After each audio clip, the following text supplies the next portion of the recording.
Distinguished Professor of Industrial and Systems Engineering at Auburn University, where she also has a joint appointment with the Department of Computer Science and Software Engineering. Previously, she was on the faculty of the Department of Industrial Engineering at University of Pittsburgh. And she also had industrial experience with Southwestern Bell Corporation. Professor Smith's research focuses on analysis, modeling, and optimization of complex systems with an emphasis on computation inspired by natural systems. She holds one US patent and several international patents. And she has authored more than 200 publications and with more than 14,000 citations. More recently, she is the editor of the book Women in Industrial and Systems Engineering, Key Advances and Perspectives on Emerging Topics. So we are very grateful to her for accepting our invitation. Today she will tell us about innovative uses of drones for last-minute delivery. Before I hand it off to her, I want to mention that there is another opportunity to interact with her. So she will be visiting us again on Friday, and we will be presenting a workshop organized by the Informs student chapter. And the topic of that is understanding the journal paper process. So again, thanks also for that. So yeah, thank you for. Right. Everyone, thank you so much. I'm really happy to be here. This is actually my first visit to your department. Hopefully it won't be my last, and I really appreciate the warm welcome. It helps make up for, I know this is supposed to be balmy weather for you, but it's a little cold for me coming from the southeast. But y'all have been great, and I've enjoyed talking with y'all, and I know I'm going to meet some more people today. And then on Friday, anyone who wants to show up for all or part of the time, I would be delighted to see you also on Friday. So I am going to speak, as you can see, on this topic, and you know who I am. This work is done in conjunction with my colleague Daniel Silva, who's also on the faculty at Auburn University. And these are the work of two of our students, and they're related in the overall focus, but they're completely separate in terms of the model and implementation and so on, as you'll see. And so Daniel and I have developed quite a robust program in research on drones, mostly for last mile delivery, but we're exploring some other options, and we've got several students working. These are the two most senior students.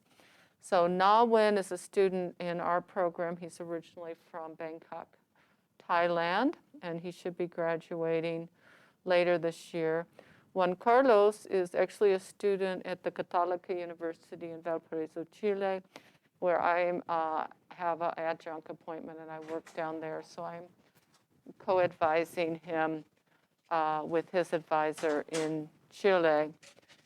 And he's done several research residencies at Auburn. He's actually on a research residency now at MIT.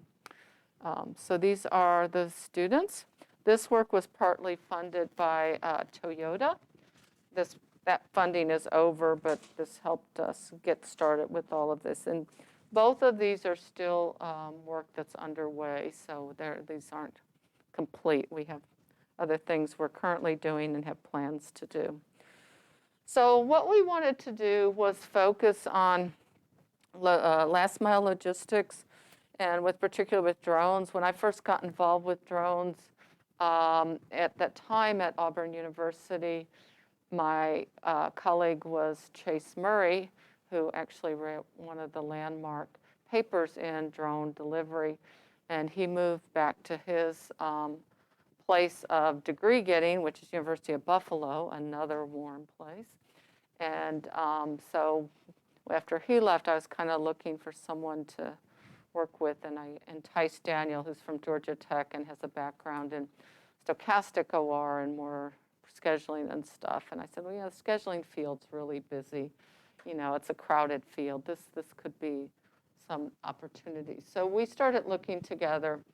And one of the things we wanted to focus on is looking at it from, of course, a computational and algorithmically perspective, but we also wanted to look at an implementation that wasn't too far removed from reality. And so Auburn University's in Alabama. How many of you have been to Alabama? Okay, only a few. You all need to come visit. It's very nice. I didn't know anything about Alabama before I went down there. But we're only 90 minutes from Atlanta. Okay, you've all heard of Georgia Tech and Atlanta, so we're actually quite close to them. And but it's a more rural state. Our biggest city is Birmingham, which is not such a big city. And it's also, like many states in the southeast of the U.S., it's economically challenged. And so historically, we've had a lot of underserved populations. And one of the ways they've been underserved has been in medical, and particularly in rural medical. So we were particularly interested in trying to look at something that would make sense, not exclusive, because most of the work that's been done has been done on package delivery, like more in an urban situation with drones. But we're turning that around. We think that actually in a rural situation, there's more opportunities for practical implementation. And with medical, because the items are small, but they tend to have a need for time and being delivered and picked up promptly, that this gives us an opportunity that hasn't really been investigated too much before. So this is our application, but as you can see, the models are not exclusive to that. So we're going to do, I'm going to show you two different ones. The first is the so-called flying sidekick traveling salesman problem with pickup and delivery. This is Nawin's work. The second is about drone resupply. And then I'm also going to show you for each application a virtual field test, and then finally a very, very small scale physical field test. So I said some of this already. We started this work before there was a pandemic. And then when the pandemic came, we felt like that gives even more motivation, because it increases the need. And as we've been through 2 years of this junk now, and we still have needs for testing, and that seems to be going on, for a long time, and just getting people more in tune with medical, where maybe they can't go to a physical thing. So we feel like with the pandemic, it's even added more rationale for our work. And this is some of the things that we have in mind with our work here. So some of the literature review, you can see the top paper. This is the landmark paper I referred to a couple minutes ago. So it's Chase Murray and Amanda Chu. Amanda Chu was, of all things, an undergraduate student at Auburn, and so she was actually, I think it's really exciting that she was able to do this landmark paper as an undergraduate research assistant. And they published what they termed the flying sidekick traveling salesman paper. And so this was the first paper that looked at drones for last mile logistics, and termed it the flying sidekick. Since then, there's been an explosion, so it's been over 6 years. These are just some of the papers. There's been quite a few. There's a lot of activity, research communities both in Europe and the US primarily, that we're seeing a lot of activity out of. A couple survey papers that are pretty recent that are useful if you're interested in knowing more about this particular area of research. So I'm going to go into the first one. This is our version of the flying sidekick. So this was our first extension. And so we took the Murray and Chu model, which essentially, and I'm going to show it to you, it uses a truck with a drone as a flying sidekick, as a remote place for the drone to launch and return to. The only thing that we're doing different is we're allowing pickup too. So rather than just delivery, you can also pick up. And that might seem like a trivial extension, but it's not from a modeling perspective, because then you have precedence constraints in order to fully utilize the capacity of the drone. These drones are not real big. They don't carry a lot of stuff. So this is the original flying sidekick. So this is without the drone or unmanned, unhuman vehicle, autonomous vehicle, where you have a depot and you have certain deliveries that need to be done and you're routing a truck. Okay, so the Murray and Chu model uses one truck and one drone. The drone is launched from the truck and augments the delivery when the truck continues, and then they rendezvous. And so you get time savings because the truck and the drone are both delivering in tandem concurrently. So one of the things here is that we're motivated by this, returns. And again, the pandemic added fuel to the fire on this. So I am avid about many things, but one of them is shopping. I like shopping. And we've all gone, I think almost all of us, to more online shopping during the pandemic. I don't know, I've kind of stuck with it, even though I feel the pandemic, at least for me, is pretty much over, but I'm still doing like online shopping. But it also means returns, right? And so especially if you're buying things like you have to try on or you have to see if the color's right and so on, is returns. So if we go to, and this is an old study, but a large proportion of items are returned by consumers. And so it's not only that they're being returned, this is also a customer service aspect. Because I don't know if you shop online, if you're like me, I always look at the return policy. Like, can they return them free? Do I have to package it up again, or do they come down? So there's a lot about returns that are expensive for retailers, but also impact how the customers feel about buying from that retailer online. For medical application, there's also a two-way street. So empties can go back. You might have home tests that need to come back and so on.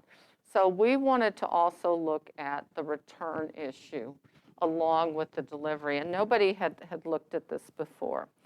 So we have our truck here. We have the drone. And then we also have pickup and delivery.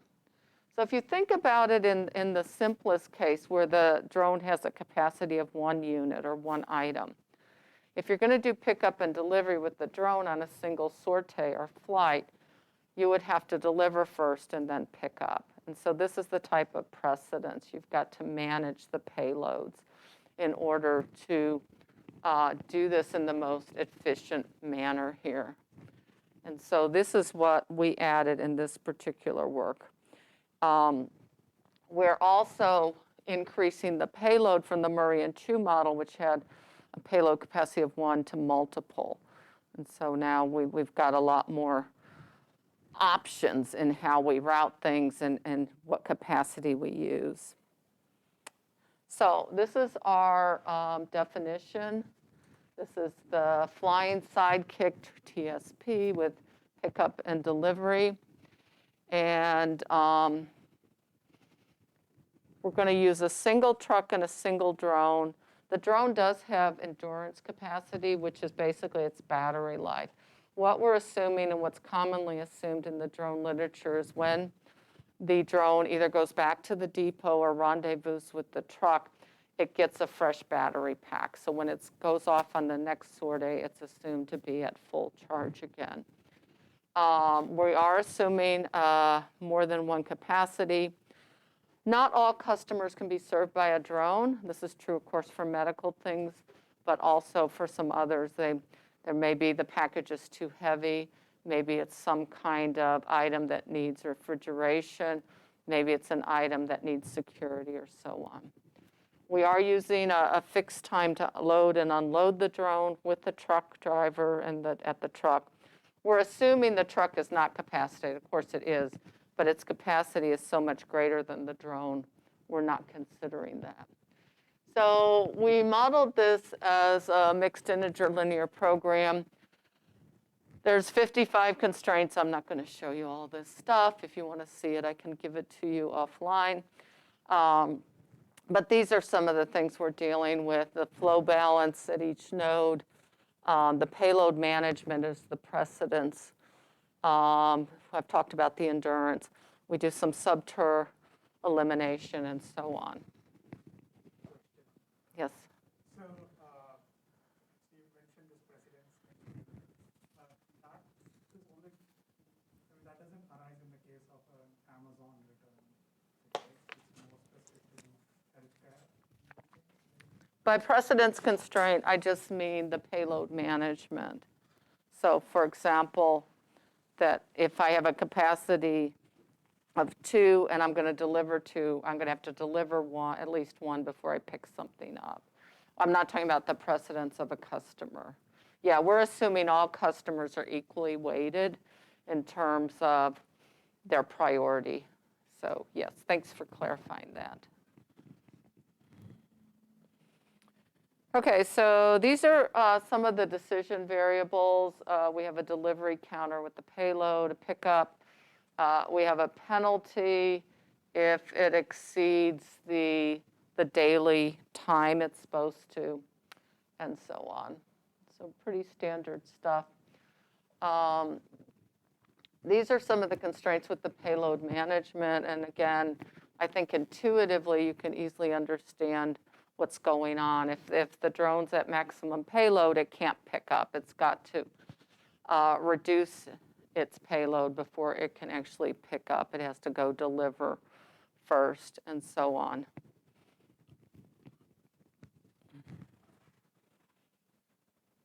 So we did a bunch of computational experiments. I'm going to show you. We've done bigger sizes too. I'm going to show you. But in this particular experiment, we have 10 random instances of 10 customers. These are our assumed speeds. So we're assuming that the truck has to go along the road network, but the drone can go in Euclidean space. Okay, and we're just looking at two-dimensional space here. This is our assumed drone endurance, which is pretty reasonable. We implemented this in Cplex using Python. We're looking at percent of returns of the packages. If there's 0 returns, if nobody returns something, then this just reduces to the Murray and Chu model. It's just the flying sidekick. But we're looking at the percent 20 and 40, and then payload capacity of 1. Again, 1 and 0 is the Murray and Chu model. Here we're adding capacities of 2 and 3, and this is per drone per sortie. So these are some of our results. You can see here pretty obvious stuff. The percent savings in time as the percent of returns goes up becomes greater. And we're comparing this to the TSP itself. So this would be truck only. This is the Murray and Chu model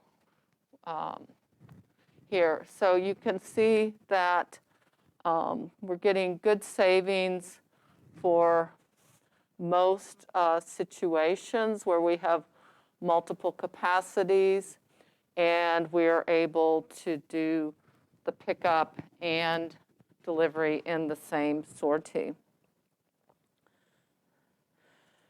Computationally, that thing was a beast, and so we couldn't really solve to optimality much bigger than 10. So we developed a heuristic. I'm not going to go into it in detail, but it's an iterative heuristic, as you can see, that's problem specific to this. Our experiments have indicated an optimality gap of a little over 5%. It's obviously a lot faster, which is the whole motivation. It seems to be pretty robust in terms of problem instance and the randomness of the heuristic itself. Is there a better heuristic out there? Probably. Are there worse heuristics out there? I'm sure there are. So this one works pretty good. It got the job done for us. We tinkered with it for a while to get it as good as it is. So this is the heuristic in 10 customers because we wanted to show it relative to the best known or optimal. And you can see some of the run times. And the gaps are pretty small. What is the underlying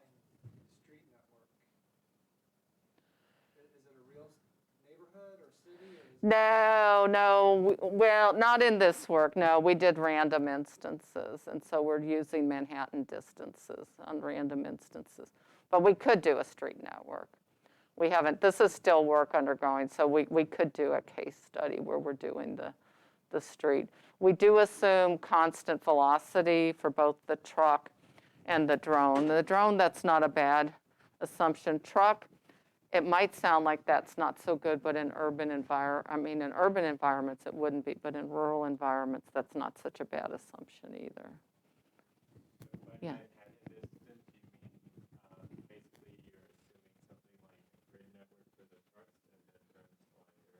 Yes, exactly. And we have one depot, okay, and they all start at the depot and end up at the depot. The truck goes in a loop. And this is with percentage of 20 and return capacity of 3. So I'm not showing you larger stuff. We're actually working on that now. We're running heuristics, and we're working on second year. We do have that, but we are working on that now. That's current work. I'm not as dizzy as I sound, but I have a lot of drone work going on. So it's not ready to be shown yet, but we're working obviously on much larger instances with the heuristic and that. And then what we plan to do, well, it does perform well. So we're also planning to do this with multiple truck drone pairs, okay, as opposed to just one drone and one truck. So this is our plans on this. So let me show you, this is our virtual field trial for this one. Hopefully it'll work. This video shows a virtual trial of an instance of the flying Sidekick with little? pickup and delivery model. In the model, a drone and a truck are used for pickup and delivery of parcels. In this instance, there are 10 different locations. This is how they are distributed in the virtual environment. The location of the vehicles will be indicated by 2 dots. The green dot is the truck and the orange dot is the drone.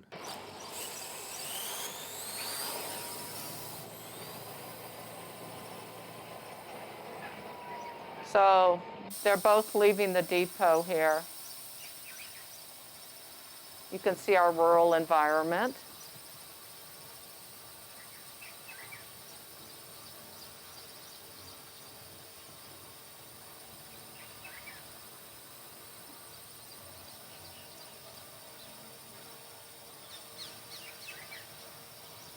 So the drone dropped off.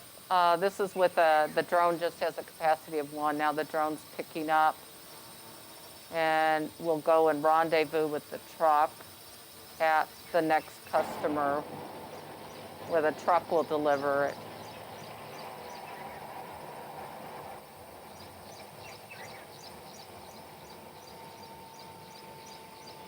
So the truck's delivering the package there. The drone then will bring the package back to the truck and be relaunched. I mean, obviously this is not showing all the realistic steps.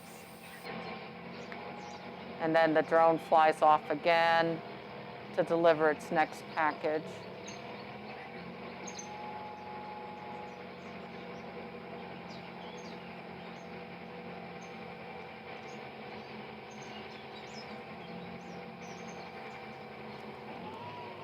Here's the truck is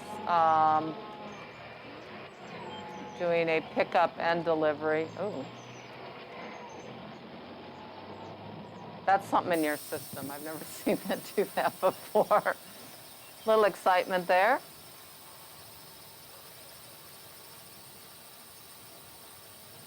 And you can see the drone is flying obviously over stuff. It does not have to adhere to any special grid. It can basically go in the shortest path.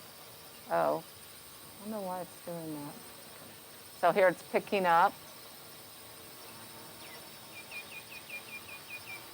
And it'll go, pardon, rendezvous with the truck.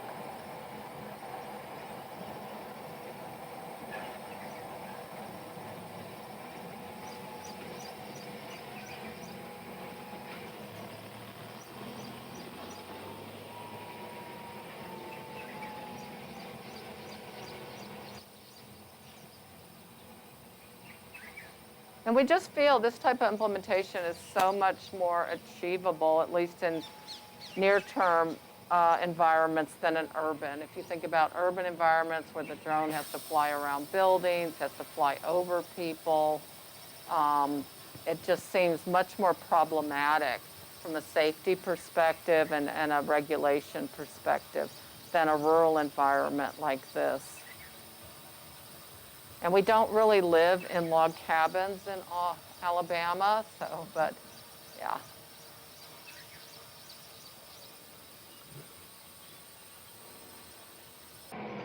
And we're heading back to the depot, I believe, now.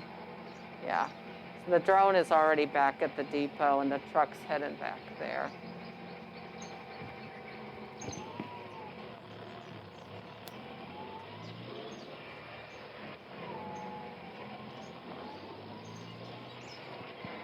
This is one of my students. He's not listed. Julio did this with the Unreal Engine software. He's a gamer.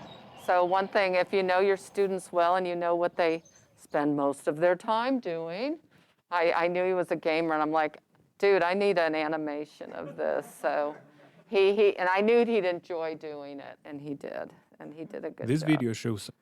And he did the voiceover too. He does beautiful voiceovers, like deep, and I don't know. I think he has a future in that.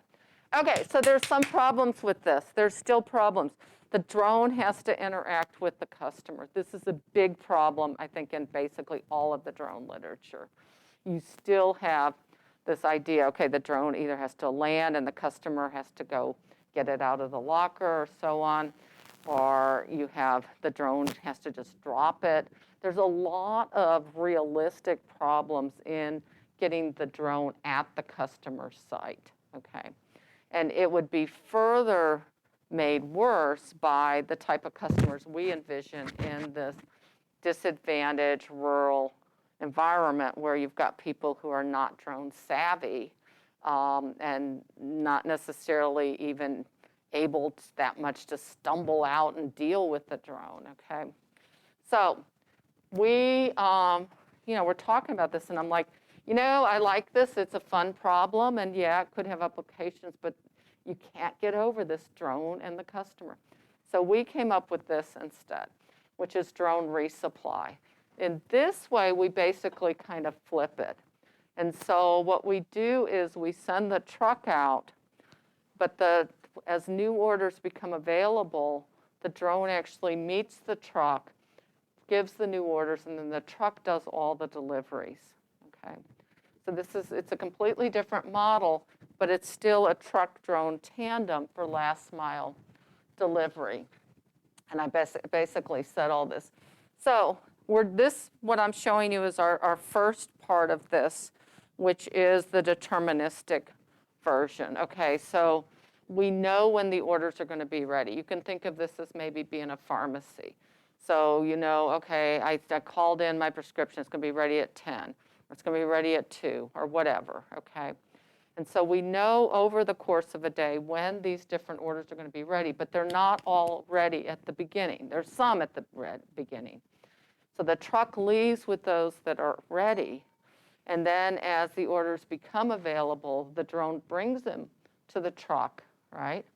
And the truck delivers them. And then at the end of the day, the truck goes back to the depot, okay? So the only one interacting with the drone are the people at the depot and the truck driver, who are presumably both trained and both employed and insured and all of that. So you eliminate all that stuff about delivering to the customer. And I think I basically said all this. So they're in their meeting, and we're assuming they can meet at any customer location. I mean, you could do any kind of node network or whatever, but we're assuming they're going to rendezvous at a customer location to be resupplied. Okay, so this is some of the related literature. Along with the drone stuff, we've got things like same-day delivery, release dates. So when I say release dates, in our context, it's actually release times, okay, because we're doing these a single day at a time. There's been a little bit on drone resupply, but it's not it's not exactly the same as what we're doing, and it wasn't done probably as fully as what we're doing. That's not a negative, it's just that it's a very new concept. So some of our assumptions and considerations, same as before, load capacity, flight endurance, trucks are not capacitated. We're doing the deterministic case. We are starting work on the stochastic case, which is, of course, much harder. And thank goodness I am not really a stochastics person, but my research partner, Daniel Silva, is. So he's leading the charge on that for a stochastic model. And we included time, of course, to receive the drones and send them back to the depot. I've got a bunch of formulations. I'm going to go through it really quick, just so you know there's a lot of models here. These are some of the parameters. If you're interested, I can share these with you. And I'm happy to share the slides, too, by the way. These are some of our decision variables. In the objective function, we're going to minimize the overall time. And we've got, of course, truck routing constraints and so on. And drone routing constraints. Synchronization, so everything needs to be synchronized. So if the drone and the truck arrived at a rendezvous, they don't have to arrive at the same instant. So we assume the truck can park and wait, or the drone can either hover and wait. We assume hovering rather than landing, and so it goes against the endurance. So is the constraint here is that if there was no drone, then the truck would have to have multiple trips to the depot? No, this is just for the model where we've got the drone and the truck. So this model, the truck, I think I'm showing you, the model we have now, the truck can go back to the depot. If it makes sense for the truck, like it's driving right by and it can pick them up, we allow it. Our first model, the truck could not return to the depot, but we've relaxed that. Start time, wait times, I talked a little some about that. And so what we ended up doing, we couldn't solve this exactly. And so what we're doing is a decomposition approach. And this is for the single truck, single drone version. So we start off with a TSP with time windows, and we assume there's as many drones as customers. I mean, obviously, we're not going to stay with that, but that's our first assumption. So we transfer that into a TSP with time windows, and we go ahead and we route the truck. Then we do the drone model, okay? So does this guarantee optimality of both? No, it doesn't, but if you guys can figure out a way to solve these problems together of reasonable size, we can all work together on it, because we could not, we had to decompose it. So the drone model is exact. I mean, it's actually super easy to solve once you have the truck. This is heuristic, okay. So we're actually using, for the multiple truck, multiple drone version, we're using a version of taboo search. Or are you familiar, or who's familiar with taboo search? So it's a meta-heuristic. Oh, most of you aren't? Oh, I need to come teach meta-heuristics to you guys. You guys should learn the joys of meta-heuristics. Anyway, so taboo search is probably the most OR-ish of the thing. It's a neighborhood search with moves. It's a greedy neighborhood search, but it's not fully greedy because you put taboos. And so the taboo prohibits certain moves. So even if the move is greedy and you take it, it would be taboo and you don't take it. So it's basically a greedy neighborhood search made for combinatorial space, which is what we have here. But it's turned into a global optimizer, or at least theoretically, through use of this taboo list. And it's pretty good. So taboo search is good for something with a good neighborhood structure where you want to be fairly efficient with the search, and that's just what we have here. As I said, the drone model's optimal. We do use some speed up things. And for instances of 15 customers or more, it does much better than the exact solvers. So we're doing the truck routes, and then we're adding the drone routes, as I said earlier. Little flow chart here. You probably don't want to see all that, but that's the iterative process. So here we're programming in Java and Cplex. And I should say, for both for this work and the previous work, we're assuming the items are interchangeable. So we're not looking at drone weight, the weight of the items, or the exact dimensions. Okay, they're interchangeable. Here we've moved to the metric system because this student is in Chile and doesn't do the English imperial or whatever we call our system now. So it's in kilometers. That's also why we have Java up there instead of Python. So it's kind of interesting. We have the flight capacity of 45 minutes, load capacity of either 4 or 8 orders. And these are larger, but these are still realistic for drones, and because we want a heavier duty drone because we're doing this for drone resupply. You don't want to supply them one at a time. Okay, so to generate these instances, we used a factor of beta, and beta determines the spread of the release times over the day. So are they all available super early? I mean, the trivial cases, they're all available when the truck leaves, right? Then you don't need the drone at all. Or are they mainly available at the end? Or are they spread out evenly, and so on? So this is single truck, single drone.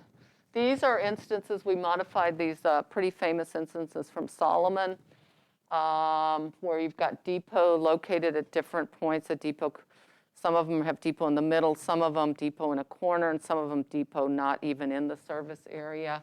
And the customers, some are clustered customers, and some are uniformly distributed. So these are just different test instances.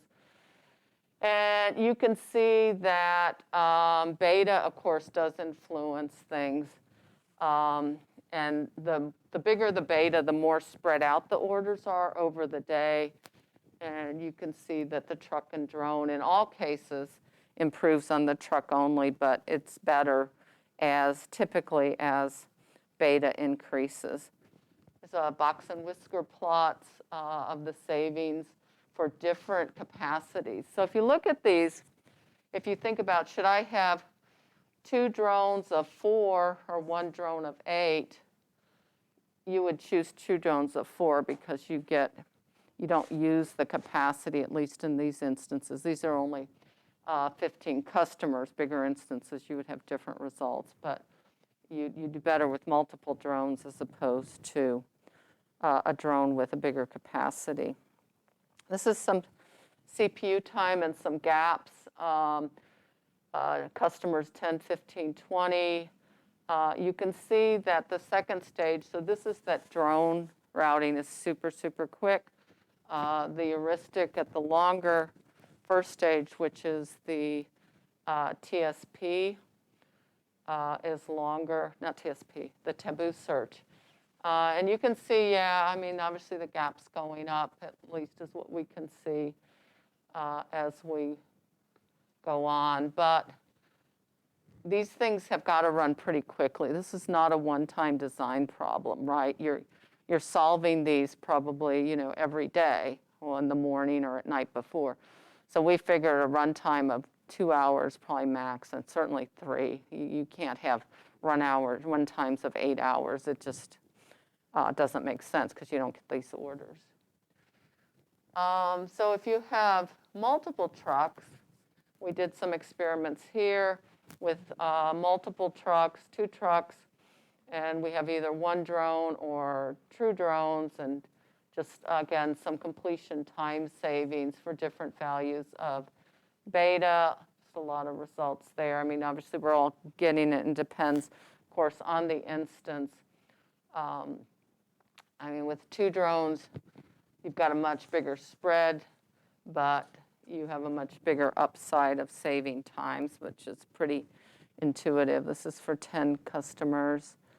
Again, same, 1 drone with 4, 2 drones with 2. Savings are more significant with a larger drone. And this was with multiple trucks.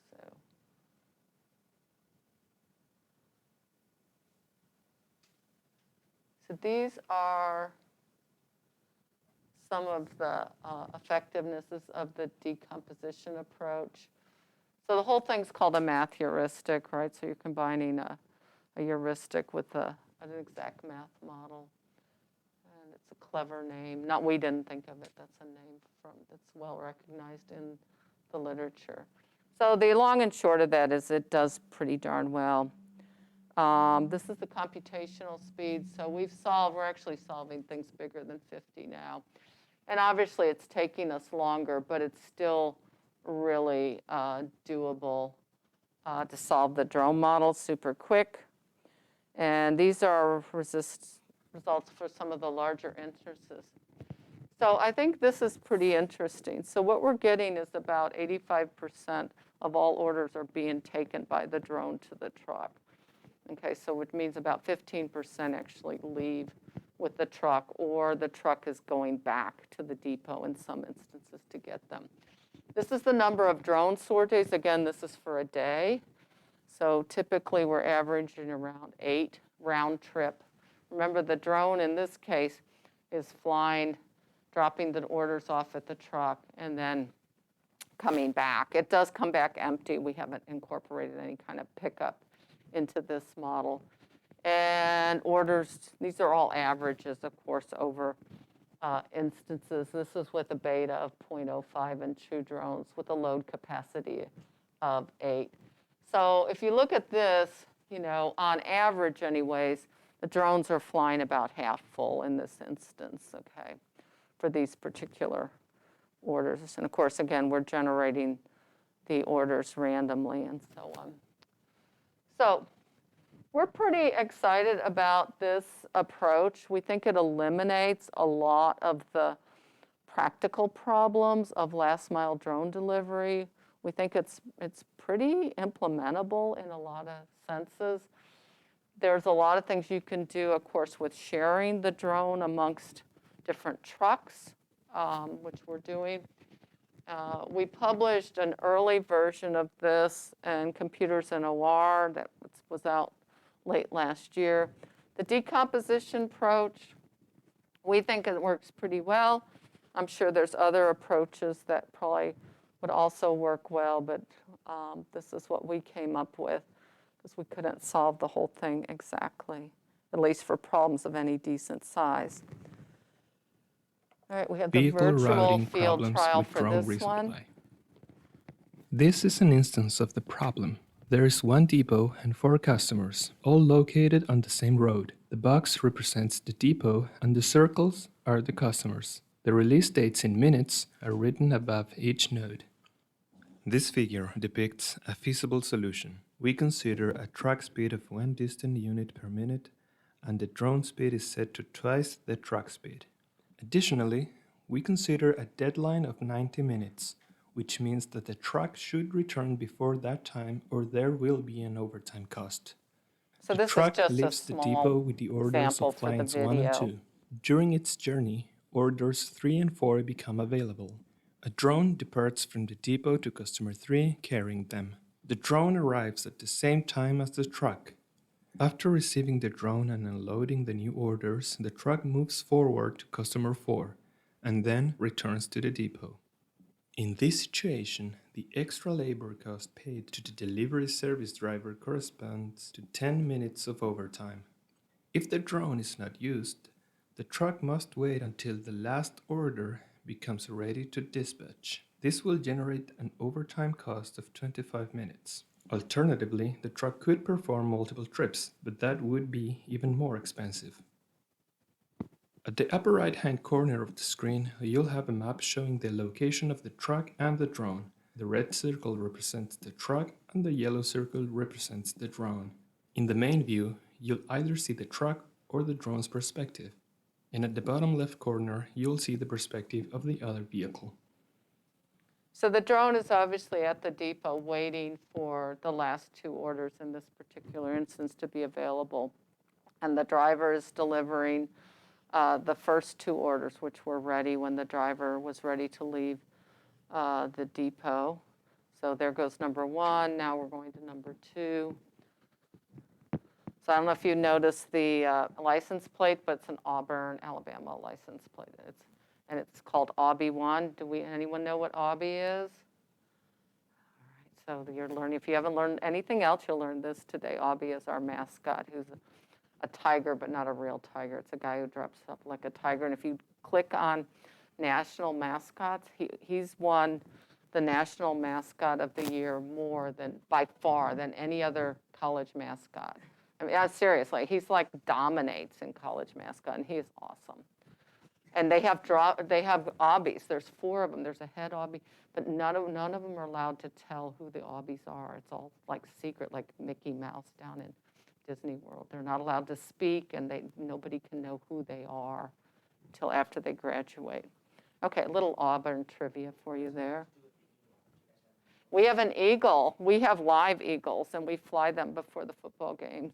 And we say, War Eagle. That's I know. I can't.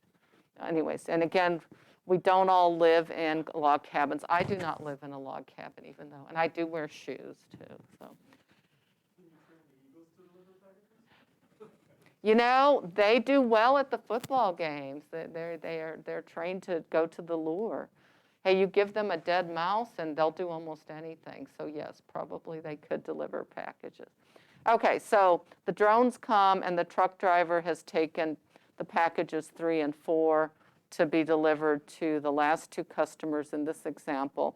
The drone is now flying empty back to the depot. So the truck driver's delivering the last 2 and will find its merry way back to the depot. And you can see we always have ideal weather in Alabama. It's sunny and green, and yeah. All right. That's not true, but it's weather there's pretty good. It's one reason I stayed. Okay. All right, so field testing. So we wrote a proposal, God, it was before the COVID, so it must be 3 years ago, so Toyota, along with making cars, also has a material handling company, okay? And they, every year, and this will be good for you guys to know, every year they do a competition. Do you guys know about this competition? Because you can get some pretty sizable research money. So every year they do a competition, and they invite proposals from universities in the US to do things involving logistics and material handling. And it's incredibly wide. You could be doing robots, you can be doing computer stuff, you can be doing human things. I mean, it's incredibly broad. They don't confine it. And they pick anywhere from 2 to 4 of these projects for funding. So we applied for it. It's like a 5-page proposal. And we were lucky enough, well, not just lucky, we wrote a pretty darn good proposal, but we were also lucky to get chosen for that. And so one of the things when we were writing the proposal, of course, being good OR people, and especially my young colleague Daniel coming out of Georgia Tech, he was really, into the math and the algorithm stuff. I'm like, yeah, but we got to dress it up. We need something sexy here. We're going to do a field trial. We're going to buy a drone and actually do something. So we put it in the budget to buy a drone and do this limited field trial, which we did. And it's more limited than we expected due to a couple reasons. First of all, we got funded then after the COVID time and then trying to get a drone. So it turns out most drones, what do you think most drones are being used for around the world? There's 2 main types of applications. Yeah, well, or surveillance, okay? So something where basically they have a camera or some kind of sensor. There's something. These are very lightweight drones, right? Because they don't have to carry much and they buzz around and do that. And then the other is what? military stuff. I don't know, and who knows what they do. I'm sure they don't want to tell us, right? So there are very few drones available that would do this kind of work, okay? They're too flimsy, most of the commercial drones.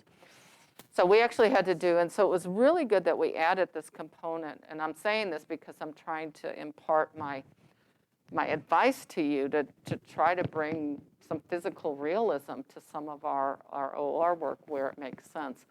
But it really added a lot to our understanding of what's out there and how to use it. So we were finally able to get a drone. We had to have it a little bit customized so that we could carry payloads.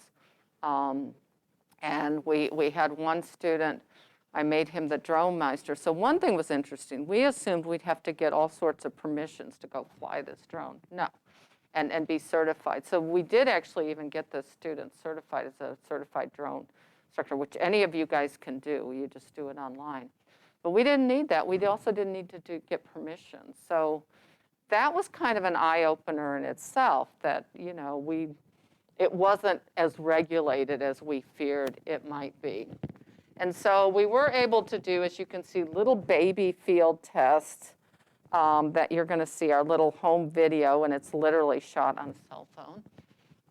So this is our drone. We actually had another drone. We also had a smaller drone that was left over from Chase Murray when he went to Buffalo. It wasn't really state of the art, so he left it behind, and it wasn't running. We got it up and running. This is what we bought, though, the Taro drone.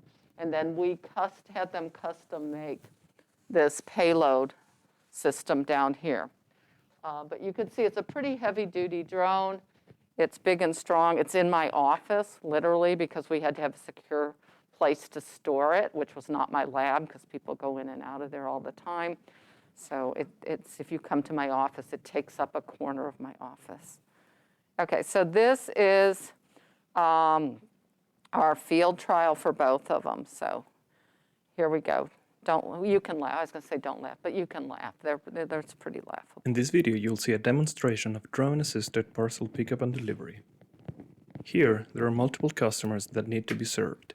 Customers can receive parcels, send them, or both. A truck will depart from the depot with all the parcels to be delivered and will also bring a drone to perform some of the tasks. Some clients will be served by the truck and others by the drone. The drone then goes back to the truck to get ready for the next operation. This is the driver. He is leaving the depot with every order for the route. This is actually my colleague, Daniel Silva.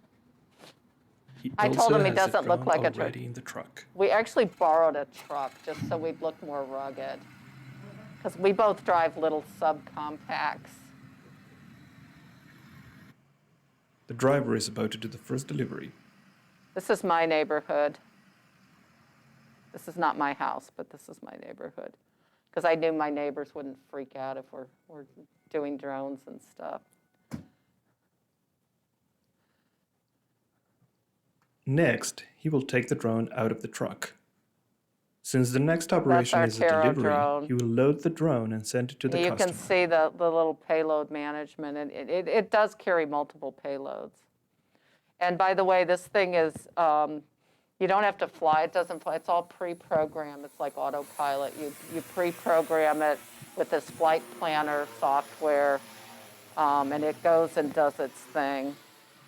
The driver will now continue to his next stop. The drone is now arriving at the customer's location. Yeah, my cinematic debut there. I don't think I'll be getting any awards for This it. is the customer. She is both receiving and sending parcels.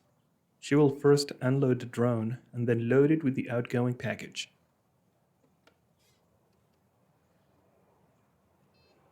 The drone can now go back to the truck to deliver the customer's parcel and perform It's the one of my next neighbors. operation. He was very excited. He came out and wanted to know what we were doing.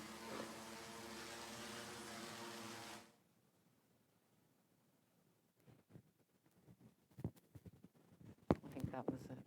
So. Anyways, a little field testing for you. But so the drone flies autonomously.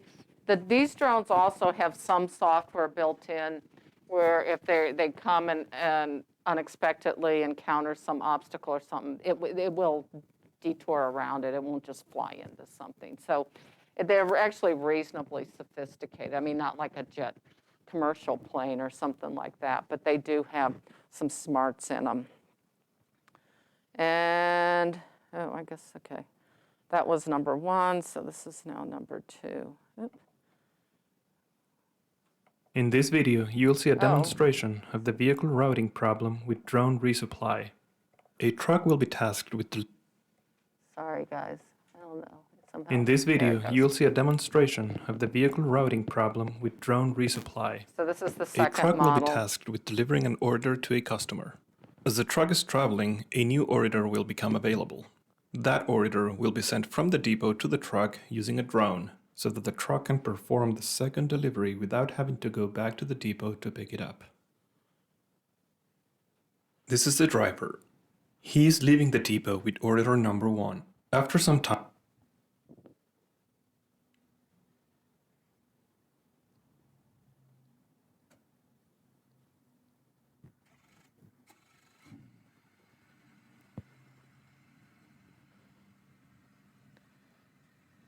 Well, if you invite me back next year, we are order going to number shoot 2 more becomes footage. available at the depot. This is Here, our a first worker stop. will load the drone with order number 2 and send it on its way. This is another one of our students. This was actually our drone master, Mehmet, here.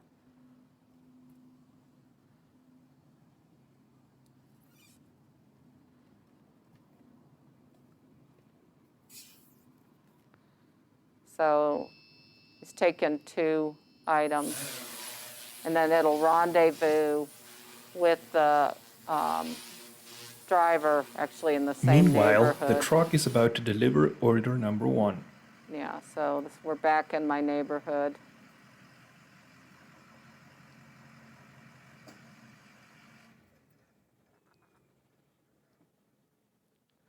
So something we need to get rid of, which I told the guys, is so it's illegal in the US to put things in the mailbox unless you're a postal employee. So we're violating federal law. But And we here didn't comes think the drone. about it at the driver time. waits for it to land and loads order number 2 and sends the drone back to the depot. All right, so here it The comes. driver can... So he's going to get out the 2 packages.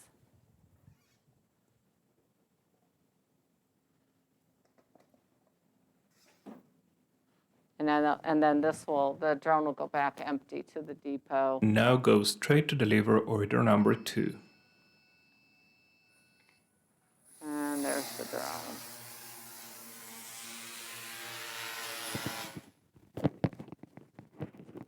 Okay, so I know it's not ready for prime In this video, time, you'll see but I think gives you an idea that this thing could work. So we have a website with some other materials on it if you're interested, and obviously we're going to add more to that. That's the QR code on that. And we don't have a lot of publications. We've got a couple of Juan Carlos. We've got a paper now in the first model. It's under review right now. The more advanced work with the multiple customers and stuff by Juan Carlos it's in revision for transportation science. So if the stars align, we'll get an acceptance hopefully later this year. So we're working on the revision right now. As was mentioned earlier, it was my great pleasure, this is, okay, freebies for you, to be the editor of this book. If you haven't seen it, it's about 500 pages. It's actually a beautiful book. It's in full color, published by Springer. It's also an ebook too, but it's got 25 chapters, or 24 I think, all sorts of exciting research by women-led investigative teams in industrial engineering operations research, most of them from the US, but also international.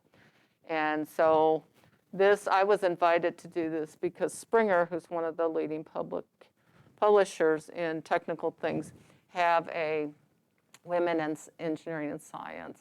And so their purpose was, again, to highlight the contributions that women-led teams are making in research in a variety of science and engineering fields, but also to serve as inspiration. So one of the interesting things is all the authors in there did, of course, a short bio, but they also included why they entered our field and stayed in it. So part of it is to motivate and inspire other people, especially women, to choose the field.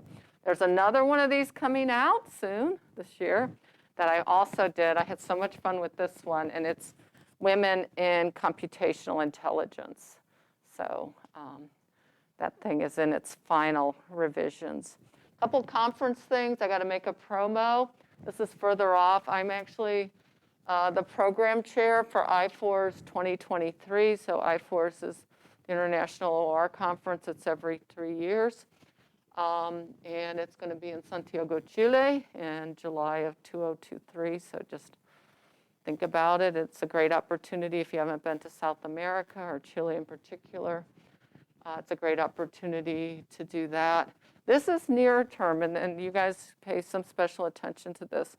So I'm also in charge of organizing the 2022 Material Handling Teachers Institute. So this is sponsored by the Material Handling Institute. If you haven't heard of that, it's over 700 member companies. It's a nonprofit international organization that does a lot on material handling and logistics, and they have a group of educators involved with it, and I'm one of them. So every couple years, it's every 2 years, but this is every 3. We were delayed a year because of the COVID. We put on this what's called a Teachers Institute.